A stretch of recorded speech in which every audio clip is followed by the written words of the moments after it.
দর্শক ইতিমধ্যে দেখতে পারছেন ইসলামী যুব আন্দোলন কর্তৃক আয়োজিত ঢাকা সোহরাওয়ার্দী উদ্যানে দেখতে পাচ্ছেন শুক্রবার পবিত্র জুমার নামাজ পর লক্ষ লক্ষ যে সকল ইসলামী যুব আন্দোলনের নেতাকর্মীরা রয়েছেন তারা কিন্তু আজকের এই মহাসমাবেশে যোগদান করেছে।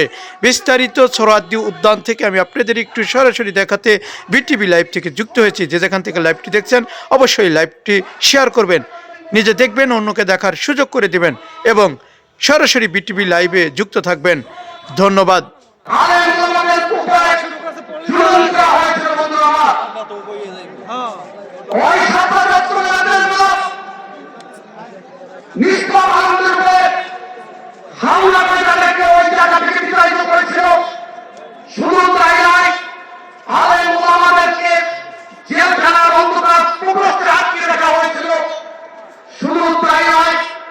অনেককে বিদেশ চলে যেতে বাধ্য করা হয়েছিল।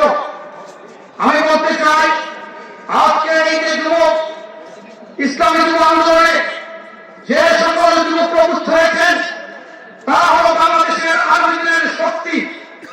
কারণ যে কোনো সভ্যতা যুব সমাজের শক্তি এবং সাহসের উপর নির্ভর করে বিকশিত হয়। বন্ধুরা আমার,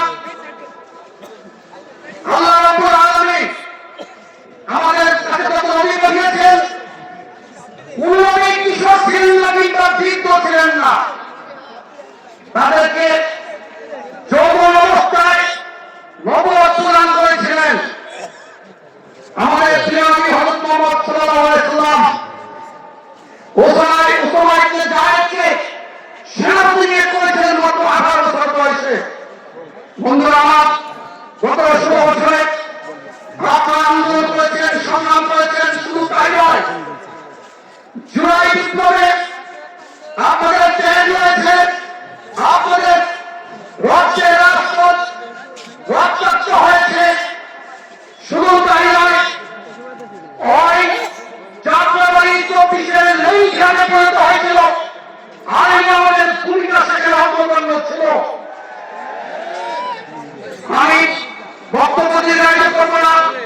পরিশেষে আগামী দিনে দেশ গঠনের কাজে আপনাদের সাথে বাংলাদেশ জাতীয়তাবাদী যুবদল একসাথে কাজ করবে এ আশাবাদ ব্যক্ত করে সর্বশেষ আমাদের প্রিয় জনগণ খালের জন্য আমরা আপনাদের কাছে দোয়া কামনা করছি, দোয়া চাচ্ছি আমাদের প্রিয় তারেক রহমানের জন্য, যাতে করে আগামী দিনে একটি বৈষম্য মুক্ত রাষ্ট্র